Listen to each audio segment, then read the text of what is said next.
తప్ప ఉత్సాహాన్ని ఏ మాత్రం పెంపొందించినటువంటి సభగా తేల్చి చెప్పేశారు విశ్లేషకులని ఈ సందర్భంగా నేను మనవి చేస్తున్నాను.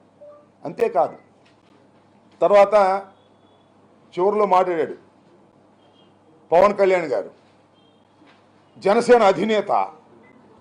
ఏం మాట్లాడాడో నాకు అర్థం కాలేదు, మీకైనా అర్థమైందేమో ఆలోచించండి. రాజకీయాలకు పనికొచ్చే మనిషినా ఆయన? ఎంత ఆవేశంగా మాట్లాడతాడు, ఎంత అధ్వానంగా మాట్లాడతాడు, ఎంత ఎగిలిగా మాట్లాడతాడు. ఏం మాట్లాడుతున్నాడు? ఏమంటాడు? మఖ్యలు ఎదగదన్ని మడత మంచంలో పెడతావా?